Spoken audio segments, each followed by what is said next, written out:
네, 할렐루야. 예배에 오신 모든 분들을 주님의 이름으로 환영하고 축복합니다. 저희 사도신경함으로 예배를 시작하도록 하겠습니다. 전능하사 천지를 만드신 하나님 아버지를 내가 믿사하며 그 외아들 우리 주 예수 그리스도를 믿사오니 이는 성령으로 잉태하사 동전녀 마리아에게 나시고 본디오 빌라도에게 고난을 받으사 십자가에 못 박혀 죽으시고 장사한 지 4일 만에 죽은 자 가운데서 다시 살아나시며 하늘을 오르사 전능하신 하나님 우편에 앉아 계시다가 저리로서 산자와 죽은 자를 심판하러 오시리라. 성령을 믿사하며 거룩한 공회와 선도가 서로 교통한 것과 죄를 사하여 주시는 것과 몸이 다시 사는 것과 영원히 사는 것을 믿사옵나이다. 아멘. 네, 제가 기도하도록 하겠습니다. 사랑이 많으신 하나님 아버지, 오늘도 이렇게 저희가 주님의 성전에 모여서 예배를 드릴 수 있게 하시면 감사를 드립니다. 주님, 이번 주간은 추수감사 주일로 드립니다. 하나님, 주님께서 저에게 은혜를 주신 것들을 감사하며 예배의 자리로 나아갈 수 있게 소망합니다. 주님께서 저에게 주신 것들을 저희가 기억하며 그 말씀대로 저희가 살아가기를 소망합니다. 늘 하나님 아버지의 은혜를 기억하며 간직하며 나아갈 수 있기를 소망합니다. 주님, 오늘 예배 가운데 이 부족한 종에게 주님의 말씀을 주님 대언하게 하시사 하나님 아버지의 말씀을 선포하게 하시고 주님 그 말씀이 선포될 때 저희가 온전히 그 말씀이 저희 마음밭에 심겨져 30배, 60배, 100배의 결실을 맺는 삶을 살 수 있도록 주님 역사하여 주옵소서. 주님, 예배의 시작과 끝을 모두 주님께 맡겨드립니다. 감사드리며 예수님의 이름으로 기도드립니다. 아멘. 네, 오늘 말씀은 시편 126편 1절에서 6절 말씀입니다.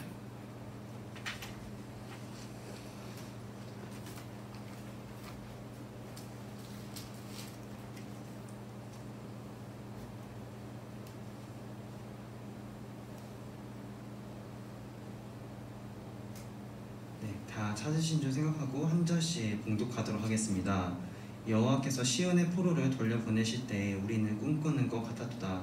그때 우리 입에는 웃음이 가득하고 우리 혀에는 찬양이 찼었도다.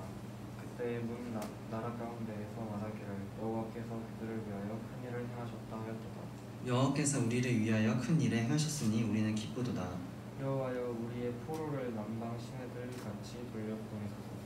눈물을 흘리며 씨를 뿌리는 자는 기쁨으로 거두리로다. 울며 씨를 뿌리러 나가는 자는 반드시 기쁨으로 그 곡식담을 가지고 돌아오리로다. 네, 아멘. 네, 오늘 말씀은 씨를 뿌린 자는 기쁨으로 단을 거둡니다 라는 제목으로 말씀을 나누도록 하겠습니다. 네, 이번 주는 추수감사주일이죠. 추수감사주일은 기독교의 절기로서 그 한 해간 하나님께서 허락하신 것들을 그 가을에 추수를 하잖아요. 그러니까 농사를 지을 때 이렇게 추수를 하는데 그것에 대해서 하나님께 감사한다는 의미로 드려진 예배가 추수감사주일입니다. 오늘 말씀 보면은 시편 126편 1절을 보면은 여호와께서 시온의 포로를 돌려보내실 때 우리는 꿈꾸는 것 같았도다 이렇게 나오죠. 시온의 포로라는 것은 이스라엘이 그 남유다가 바벨론에 의해 멸망을 당하고 그 모든 그 이스라엘 사람들이 바벨론의 포로로 끌려갈 때가 있었습니다. 그러니까 왕을 포함해서 당시의 귀족 계층들이 똑똑한 사람들이 다 바벨론에 끌려갔어요. 그리고 좀 사람들이 봤을 때 가난한 사람들, 좀 봤을 때 약간 사람들이 봤을 때 좀 더 떨어진다고 생각한 사람들이 이 유다에 남고 나머지 사람들은 다 이방 나라에 이렇게 바벨론에 끌려갔습니다. 그러니까 그들이 거기서 머물게 되는데 하나님께서 이스라엘을 보내실 때 분명히 말씀하셨어요. 너희가 바벨론에 끌려가는 것이 영원히 끌려가는 것이 아니고 너희의 죄의 값에 대한 징계로 바벨론에 끌려가게 되고 너희의 죄의 값을 다 지불하게 되면은 다시 이 유다로 돌아오게 될 것이다 라고 말씀하셨어요. 그리고 역사적으로 봤을 때 바벨론의 멸망을 당하고 페르시아라는 나라가 세워지고 페르시아의 고레스 왕이 선포를 하는 거예요. 이제 이스라엘이 다시 너희의 고국 땅으로 돌아가라. 만물을 주관하시는 하나님이 너희를 다시 이스라엘로 돌려보내기 원하신다 하면서 이스라엘이 다시 이렇게 자신들의 고향으로 돌아가게 되는 것입니다. 이 시편 126편은 이러한 배경에 근거해서 쓰여진 시편인 거예요. 바로 포로된 우리가 다시 유다 땅으로 돌아가게 되니까 하나님 정말 감사합니다 라고 쓰여진 시인 것이죠. 이스라엘은 스스로의 힘으로 이 바벨론에서 벗어날 수가 없었어요. 왜냐하면 군사적인 측면이나 나라의 힘의 측면에서 바벨론이 월등하게 강했기 때문이었어요. 그런데 이런 바벨론을 하나님께서 은혜를 주셔가지고 바벨론으로부터 이스라엘이 나올 수 있도록 도우셨습니다. 마치 한국이 일제 식민지하에 있을 때 스스로 벗어날 수 없던 것과 같았는데 하나님께서 은혜를 주셔서 저희가 한국 땅에서, 그러니까 일본에서 벗어날 수 있게 된 것과 마찬가지인 것이죠. 근데 이 고레스 왕이 좀 이상한 게 당시 사회에서 인구적인 측면은 되게 중요한 부분이거든요. 왜냐하면은 잘 아시겠지만은 이렇게 농경 사회에서는 인구가 많으면 즉 많은 농사 수확물을 거둘 수 있는 거고, 군사적인 측면에서도 인구가 많다는 것은 분명히 플러스적인 요인이지 마이너스적인 부분이 아니에요.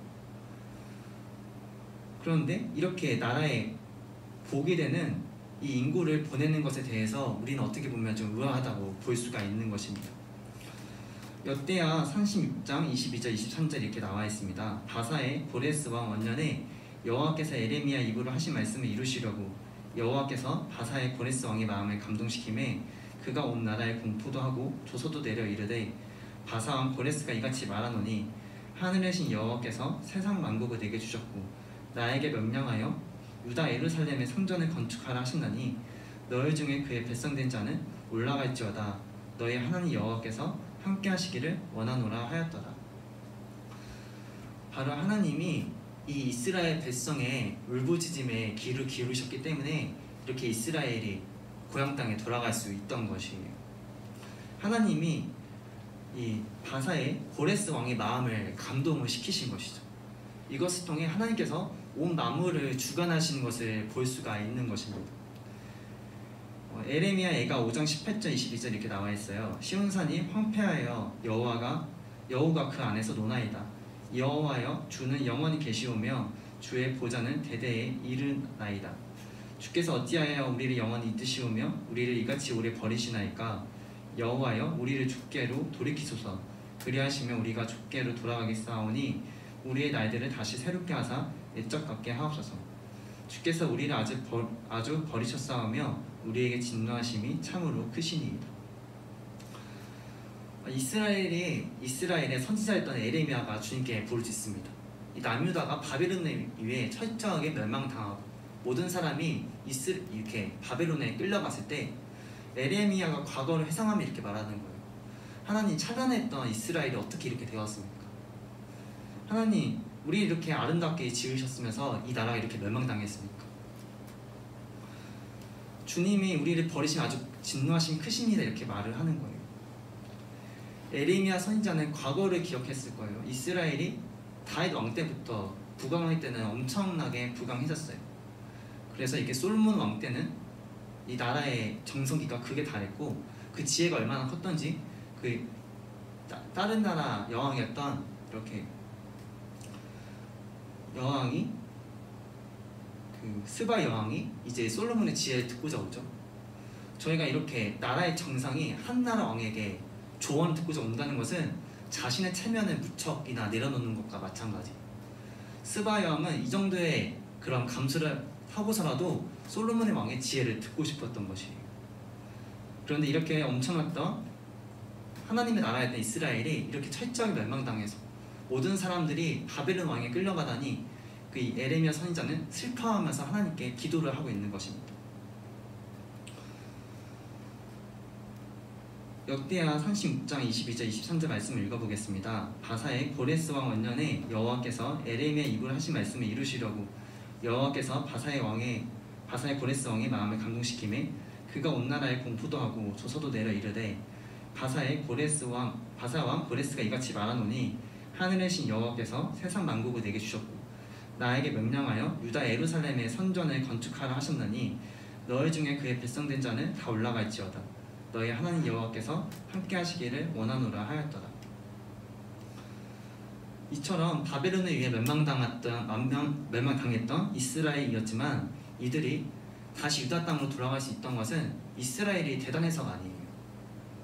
온 만물을 주관하시는 하나님이 이스라엘을 사랑하셨기 때문에, 하나님의 뜻이 이스라엘에게 있었기 때문에 이 이스라엘이 다시 고향으로 돌아갈 수 있던 것입니다. 이것을 통해 한 나라의 왕조차, 그의 마음조차 하나님께서 주관하시는 것을 보게 돼요. 잠언 21장 1절에 이렇게 나와 있죠. 왕의 마음이 여호와 손에 있음이 마치 분물과 같아서 그가 임의로 인도하시느니라. 이처럼 에레미야가 눈물로 기도를 했어요. 눈물로 하나님께 호소하며 하나님의 정의, 하나님의 통치를 구하니까 하나님이 그 기도를 들으시고 역사를 하시는 것이에요. 이처럼 우리가 눈물로 뿌린 씨앗, 눈물로 하나님께 기도한 씨앗은 결코 헛되지 않습니다. 우리가 하나님께 눈물로 기도할 때 온 만물을 주관하시는 하나님께서 이 고레스 왕을 통해 이스라엘을 다시 고향에 돌려보냈던 것처럼, 우리가 하나님의 마음에 합하게 기도할 때, 우리가 하나님의 뜻에 합당한 자가 되어질 때 우리는 하나님의 인도하심 받는 그런 역사를 경험할 수 있게 되는 것입니다. 에레미야 33장 3절에 이렇게 나와 있습니다. 너는 내게 부르짖으라. 내가 내게 응답하겠고 내가 알지 못하는 크고 은밀한 일을 내게 보이리라. 하나님께서 여러분에게 주신 것들이 있을 것입니다. 한 해간 뒤돌아 보았을 때 여러분이 거두신 열매들이 있을 것입니다. 이것이 여러분이 열심히 해서 거뒀다고 생각하겠지만은 실제로는 하나님이 은혜를 주셨기 때문에 여러분들이 이루신 것이에요. 그러기에 여러분들이 한 해가 거둔 것이 있다면 하나님께 감사하는 시간이 되었으면 좋겠습니다. 하나님께 감사한다는 것은 하나님의 은혜를 경험한 자입니다. 하나님을 더 알게 된 자예요. 단지 지식적인 그런 차원이 아니라 하나님을 삶을 통해 경험한 자들인 것입니다. 이처럼 하나님께 감사하고 하나님을 찬양하는 자를 하나님은 그들을 기억하시며 형통케 하십니다. 시편 30편 4절 6절에 이렇게 나와 있어요. 주의 성도들아 여호와를 찬송하며 그의 거룩함을 기억하며 감사하라. 그의 노염은 잠깐이요 그의 은총은 평생이로다. 저녁에는 울음이 깃들일지라도 아침에는 기쁨이 오리로다. 내가 형통할 때에 말하기를 영원히 흔들리지 아니하리라 하였도다. 이처럼 시편 기자도 하나님께 감사하라고 말을 합니다. 여러분이 받은 것들에 대해 하나님께 감사하라고 말씀을 하는 거예요. 우리가 하나님을 경험하면은 하나님이라는 빛을 발견하게 됩니다. 그리고 그 빛에 비춰진 나의 어두움을 발견하게 돼요. 나의 어두움을 발견하게 된 자는 내가 스스로 구원받지 못할 죄인이라는 것을 알게 되고 예수님이 나의 죄를 위해 죽으셨다는 것을 알게 됩니다. 오직 예수님이 십자가에서 흘리신 피가 나의 죄를 위한 사건이었음을 알게 되며 하나님께 감사가 절로 나오게 됩니다. 이처럼 우리가 하나님을 경험하면서 예수님의 피로 인해 구속을 누린 자는 하나님의 사랑에서 어떤 것도 끊을 수가 없습니다. 로마서 8장 38절 39절에 이렇게 나와 있는데 제가 읽어드릴게요. 내가 확신하노니 사망이나 생명이나 천사들이나 권세자들이나 형제일이나 장래일이나 능력이나 높음이나 깊음이나 다른 어떤 피조물이라도 우리를 우리 주 그리스도 예수 안에 있는 하나님의 사랑에서 끊을 수 없으리라. 바로 하나님이 사랑하신 자, 하나님이 이롭다 칭하신 자는 세상의 어떤 권세도 그 하나님의 손에서 끊을 수가 없는 거예요. 앞에서 본 것처럼 바사의 고레스 왕은 어떻게 생각을 해도 이스라엘을 돌려보낼 수밖에 없었어요. 만물을 주관하시는 하나님이 그의 마음을 만지셨기 때문입니다. 온 만물이 하나님으로부터 창조되었기 때문에 모든 만물은 하나님의 주권하에 움직일 수밖에 없는 것이에요. 이스라엘이 이집트에 의해 억압을 당할 때가 있었죠. 출애굽기 1장 7절 11절에 이렇게 나와 있어요. 이스라엘 자손은 생육하고 불어나 번성하고 매우 강하여 온 땅에 가득하게 되었더라. 요셉을 알지 못하는 새 왕이 일어나 애굽을 다스리더니 그가 그 백성에게 이르되 이 백성 이스라엘 자손이 우리보다 많고 강하도다. 자, 우리가 그들에게 대하여 지혜롭게 하자. 두렵건대 그들이 더 많게 되면 전쟁이 일어날 때에 우리 대적과 합하여 우리와 싸우고 이 땅에서 나갈까 하노라 하고 감독들을 그들을 위해 세우고 그들에게 무거운 짐을 지어 괴롭게 하여 그들에게 바로를 위하여 북구성 비동과 라암셋을 건축하게 하니라. 그 이집트의 총리였던 그 요셉 있었지만은 요셉을 알지 못하는 이집트 왕이 세워집니다. 이 요셉을 알지 못하는 이집트 왕이 세워지니까 이 왕이 이스라엘을 미워하는 거예요. 분명히 자신들의 사는 백성인데도 이 이집트 왕은 이 백성이 자신의 백성이 아니라고 생각을 합니다. 그래서 여기 출애굽기 1장 7절 11절 말씀 보면은 이 백성이라고 표현을 하고 또 이 이스라엘 백성에게 고된 노동을 시켜서 이들이 번성하지 못하게 하자라고 말을 하는 거예요. 분명히 자신들의 땅에 사는 백성인데도 인구가 늘어나면은 자신들과 싸워서 나갈까 하고 근심 걱정을 하는 거예요. 그러기에 이 이집트 왕은 이스라엘에게 무거운 노동을 시켜서 그들이 번성하지 못하게 막습니다. 이처럼 이집트 왕의 학대에 이스라엘은 고통스러워서 하나님께 부르짖고 이 부르짖는 소리가 하나님께 상달이 됩니다. 출애굽기 2장 23절 25절에 이렇게 나와 있어요. 여러 해 후에 애굽 왕은 죽었고 이스라엘 자손은 고된 노동을 말미암아 탄식하며 부르짖으니 그 고된 노동을 말미암아 부르짖는 소리가 하나님께 상달된지라. 하나님이 그들의 고통 소리를 들으시고 하나님이 아브라함과 이삭과 야곱에게 세운 그의 언약을 기억하사 하나님이 이스라엘 자손을 돌보셨고 하나님이 그들을 기억하셨더라. 어떤 이는 이렇게 생각할 수 있어요. 아니 왜 하나님이 왜 굳이 이스라엘을 이집트에 내버려 두시지? 왜 이스라엘을 굳이 이렇게 고생을 시키시고 고통을 주시지? 하나님이 이스라엘을 뭐 버리셨나 이렇게 생각할 수도 있어요. 하나님이 이스라엘에 대해서 방관하신 게 아닌가 이렇게 생각할 수도 있어요. 근데 하나님은 이스라엘을 버리신 게 아니고 오히려 아브라함과의 언약을 지키시기 위해 이스라엘을 이집트에 두신 것이었어요. 창세기 15장 4절 5절에 이렇게 나와 있어요. 여호와의 말씀이 그에게 임하여 이르시되 그 사람이 내 상속자가 아니라 내 몸에서 나의 자가 내 상속자가 되리라 하시고 그를 이끌고 밖으로 나가 이르시되 하늘을 우러러 목별을 셀 수 있나 보라. 또 그에게 이르시되 내 자손이 이와 같으리라. 또 창세기 15장 13절 14절에 이렇게 나와 있습니다. 여호와께서 아브라함에게 이르시되 너는 반드시 알라. 내 자손이 이방에서 객이 되어 그들을 섬기겠고 그들은 400년 동안 내 자손을 괴롭히리니 그들이 섬기는 나라를 내가 징벌하지며 그 후에 내 자손이 큰 재물을 이끌고 나오리라. 바로 하나님이 아브라함에게 약속하셨던 것처럼 이스라엘을 저 하늘의 별과 같이 거대한 민족이 되게 하기 위해 이스라엘을 이집트 땅에 두셨던 것이에요.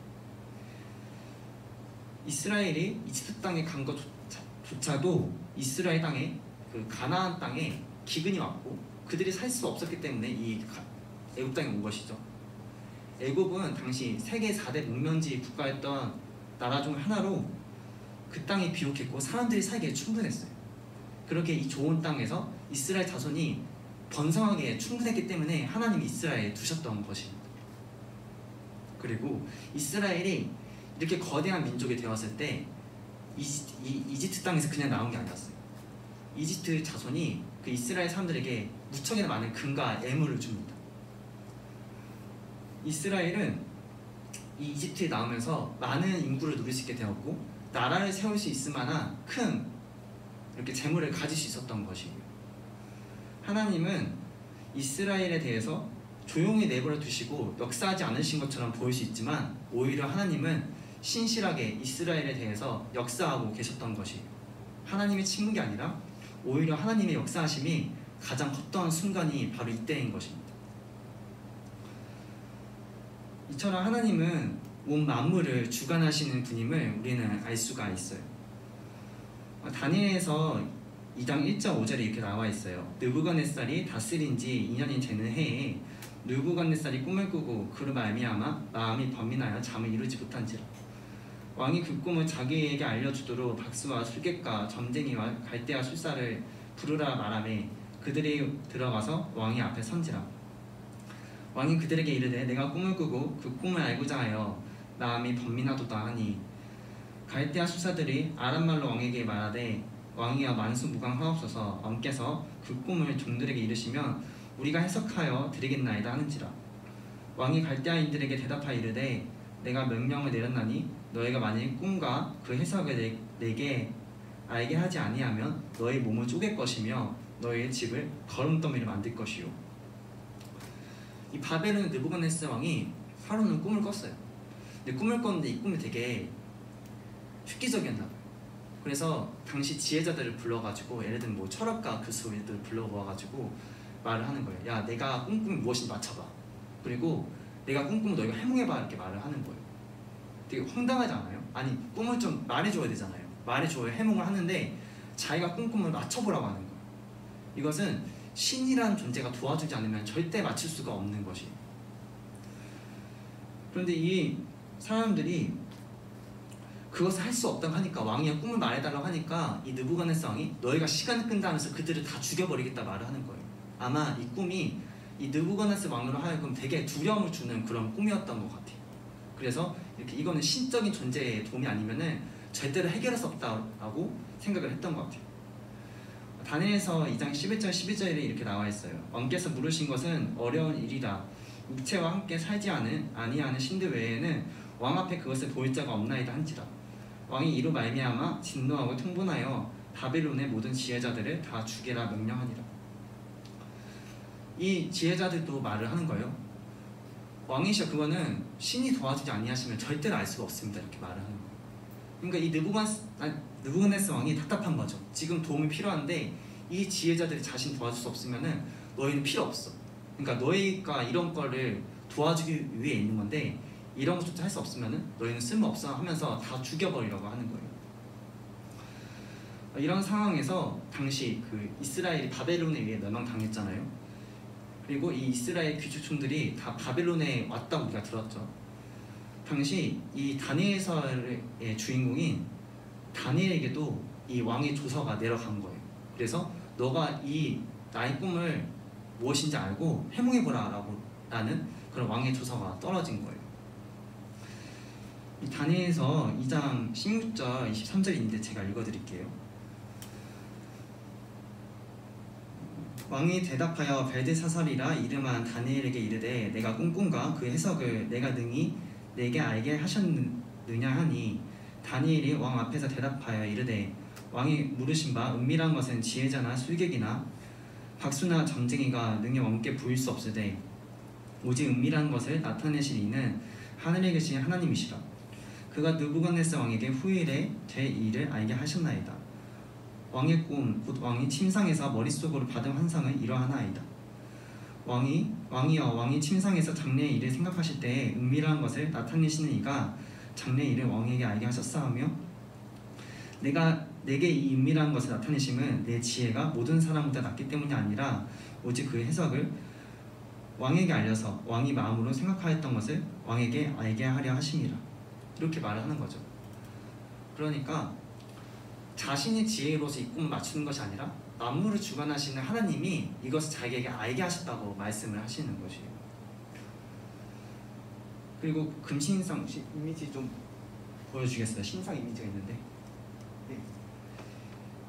이제 다니엘이 본 환상이 이랬어요. 여기 보면은 금 머리가 있고, 그리고 은 몸통이 있고, 이 허리가 동으로 되어 있고, 이 종아리 부분이 철로 되어 있고, 발 부분이 철과 진흙으로 되어 있거든요. 이것은 미래에 어떻게 세계가 흘러갈 것인지를 보여주는 것입니다. 이 꿈은 다음과 같아요. 이 금 머리는 바벨론 왕인 거예요. 그러니까 바벨론이 이제 온 나라를 이제 다스리기 시작하는데, 이 금 머리가 바로 바벨론 왕을 말하는 것이고, 바벨론이 이제 그보다 못한 나라에 이제 메대와 바사에 의해 멸망을 당해요. 그러니까 금보다 못한 은이 이제 그 다음 나라가 되는 것이고, 그 다음에 동은 이제 온 세계 다스릴 헬라 제국을 말을 하는 것이고요. 그리고 이 철이 모든 사물보다 강하듯이 전쟁으로 모든 나라를 정복한 로마를 말을 하는 것이에요. 그리고 이 철과 진흙이 하나가 될 수 없듯이 로마가 분열되어서 나라가 산산조각 나뉘어지는 것을 말을 하는 것입니다. 이것은 이 왕의 꿈꿈이 하나님께서 앞으로 세계를 어떻게 이끌 것인지, 어떻게 세계가 진행될 것인지 미리 보여주시는 것이에요. 모든 것을 알고 계시는 하나님의 역사하심과 모든 주권을 가지신 하나님의 능력을 볼 수가 있는 것이에요. 그리고 마지막으로 이 손에 대지 아니한 돌이 신상의 새와 즉 흙에 발을 쳐서 부서뜨리며 그 금과 은과 철과 동과 모든 것 다 산산조각 내는데 이것은 그리스도의 나라가 온 세계에 가득할 것이라는 것을 보여주는 것입니다. 이제 이 바벨 왕이 이 꿈의 해석을 듣고 놀라는 거예요. 아니 자신의 꿈을 말하지도 않았는데 그 꿈을 알고 그 꿈에 대해서 정확하게 해몽하는 다니엘을 보고 아, 이 사람이 믿는 하나님 정말 계시는구나 이렇게 생각을 하는 거예요. 여러분들 그렇게 생각하지 않겠어요? 내가 꿈에 있는데 누군가 가서 맞춰버려요. 말하지도 않는데 맞춰버려요. 근데 누군가 그걸 맞추면 정말 신기하지 않겠어요? 이거는 확률적으로 봤을 때도 되게 미미한 확률인 거잖아요. 그리고 그 역사가 정말로 진행이 됐죠. 세계를 봤을 때 이 꿈이 정말로 그대로 실현되는 것을 보게 됩니다. 이것을 보고 이 바벨 왕이 놀래요. 그래서 다니엘서 2장 48절 49절 이렇게 나와 있어요. 왕이 이에 다니엘을 높여 귀한 선물을 많이 주며 그를 세워 바벨론 온 지방을 다스리게 하며 또 바벨론 모든 지혜자의 어른을 삼았으며 왕이 또 다니엘의 요구대로 사드락과 메삭과 아벤느고를 세워 바벨론 지방에 이를 다스리게 하였고 다니엘은 왕궁에 있었더라. 이 꿈 말하자 바벨론 왕은 이제 다니엘과 그 세 친구들을 바벨론의 지혜자들의 그런 가장 높은 자리에 세우는 것을 보게 되는 거죠. 하나님이 다니엘에게 꿈 해석을 하신 것을 통해 온 세계를 주관하시는 하나님을 보게 됩니다. 온 만물의 섭리가 하나님께 있는 거예요. 이런 하나님께 우리가 울며 눈물로 씨앗을 뿌린 자는 기쁨으로 단을 거두게 됩니다. 하나님은 정의를 이루시는 분이시고 온 세계에서 잘못된 것을 바로 잡으시는 능력이 있으신 분이십니다. 여러분이 한 해가 하나님께서 허락하신 것들이 있을 것이에요. 그 한 해가 하나님이 주신 것들에 감사하고 그 은혜를 기억하며 하나님을 더 굳게 붙잡았으면 좋겠습니다. 그러면은 이렇게 바벨론 왕의 꿈을 해석한 다니엘처럼 그리고 온 세계를 이렇게 주관하시고 아시는 하나님을 우리가 볼 수 있듯이 하나님을 의지한 자는 그의 길이 형통하게 되고 하나님이 이끌어 가시는 것을 여러분들은 경험하게 될 것입니다. 모토로 저희가 하나님께 주신 은혜에 감사하며 그 은혜를 기억하며 하나님의 자녀로서 형통한 삶을 살 수 있기를 주님의 이름으로 축원합니다. 저희 함께 찬양하면서 기도하는 시간 가지도록 하겠습니다.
이곳에 서 있네 주인제의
경배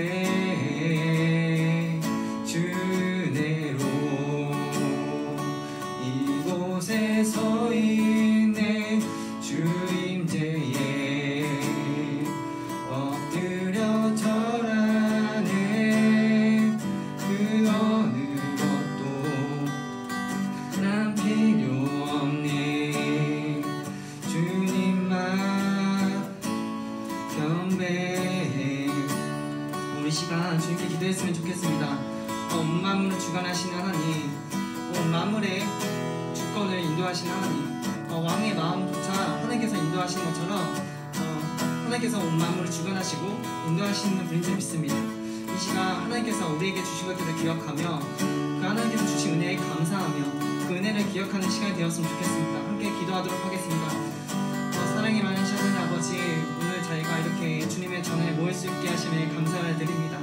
주님, 저희가 주님의 온 세계를 주관하시고 통치하시는 분임을 저희가 알 수 있기를 소망합니다. 하나님 아버지, 저희가 주님의 계획하심이 있으며 저희가 주님의 인도하심 속에 주님의 계획하심 속에 있다는 것을 주님 저희가 알게 역사해 주시옵시고 주님 저의 삶 가운데 주님의 역사하심을 보여주시기를 소망합니다.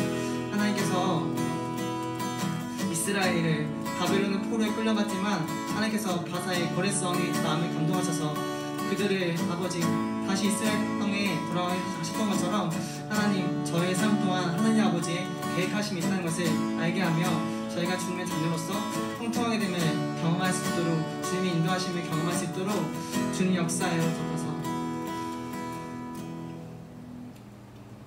사랑이 많으신 하나님 아버지 감사합니다. 저희가 이렇게 주님의 전에 모여서 하나님 아버지를 더 알 수 있는 시간을 가지게 하셔서 감사를 드립니다.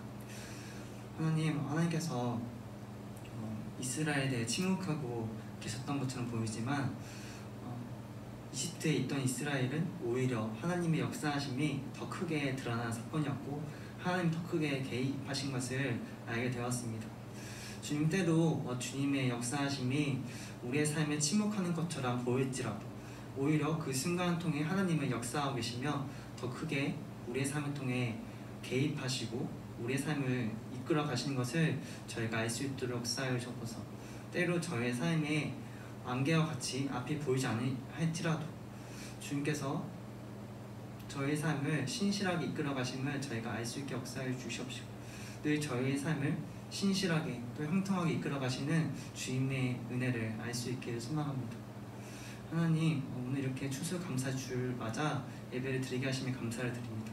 주님의 은혜를 기억하며 주님의 뜻이 저의 삶에 실천될 수 있도록 그리하여 저희가 주님의 의로우신 자녀로서 더욱 나아갈 수 있도록 역사하여 주옵소서. 하나님 감사합니다. 사랑합니다. 예수님의 이름으로 기도를 드립니다. 아멘. 저희 헌금 봉헌하는 시간 가지도록 하겠습니다.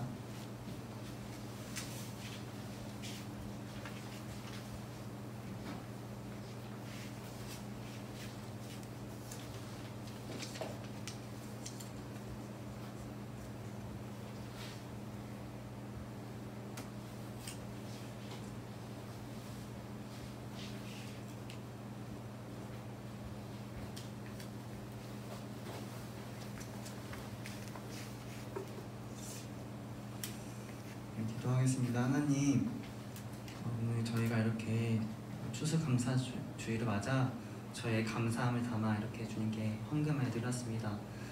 주님, 이 헌금이 이 세상의 주인이시며 주인되게 합당하신 주님의 뜻을 세상에 보일 그런 교회로서 쓰임받을 수 있도록 주님, 이 헌금이 그 원동력이 될 수 있도록 역사하여 주옵소서. 주님, 저의 삶이 주님께서 이끌어 가심을 저희가 더 알 수 있기를 소망합니다. 저의 삶을 통해 하나님께서 신실한 계획하심 있기를 저희가 알기를 소망하며 그 하나님의 계획하심 속에 우리가 기쁨으로 순종하고 그렇게 나아가는 주님의 자녀로서 나아갈 수 있는 삶을 살 수 있기를 소망합니다. 하나님, 오늘 또 이렇게 헌금을 내고 싶었지만은 사정이 여의치 못해 내지 못하는 이들의 마음도 주님께서 긍휼히 여겨 주옵소서. 하나님, 온 만물을 주관하시는 하나님의 인도하심 속에 저희가 그 이끄심에 순종하며 나아갈 수 있도록 주님 은혜로 저희를 붙잡아 주시고 함께하여 주셔서 감사드리며 예수님의 이름으로 기도를 드립니다. 저희 광고를 하도록 하겠습니다. 이번 주는 추수감사 주일입니다. 하나님의 은혜를 기억하며 하나님의 그 주신 은혜에 감사하는 한 주가 되었으면 좋겠습니다. 11월 28일 주일에 일부 예배 후에 시흥성전에서 학생부 총회가 있습니다. 모두 참석하셔서 총회에 참석해 주시면 좋겠습니다. 그리고 12월 5일 주일부터 학생부 예배가 주일 오후 1시로 바뀌어집니다. 토요 예배는 이제 행사가 있을 때 진행이 되고 이제 주일 오후 1시에 이곳 드림홀에서 드려지니까요. 네, 모두 이렇게 드려질 예배를 기대하면서 예배에 참석했으면 좋겠습니다. 네, 그리고 샤우팅 집계를 이번 달 말까지 12월 말까지 합니다. 네, 모두 샤우팅 참석하셔서 네, 하나님의 은혜를 누리시고 푸짐한 상품도 받아갔으면 좋겠습니다. 네, 광고 여기까지 하겠고요. 네, 그리고 오늘 예배 후에 네, 보드게임 대회가 있습니다. 네, 모두 참석하셔서 즐거운 시간 가졌으면 좋겠습니다. 네, 주기도문함으로 예배를 마치도록 하겠습니다. 하늘에 계신 우리 아버지여, 이름이 거룩히 여김을 받으시오며 나라에 임하오시오며 뜻이 하늘에서 이루어진 것 같이 땅에서도 이루어지이다. 오늘날 우리에게 일용할 양식을 주옵시고 우리가 우리에게 죄진 자를 사하여 준 것 같이 우리의 죄를 사하여 주옵시고 우리를 시험에 들게 하지 마옵시고 다만 악에서 구하옵소서. 대개 나라와 권세와 영광이 아버지께 영원히 있사옵나이다.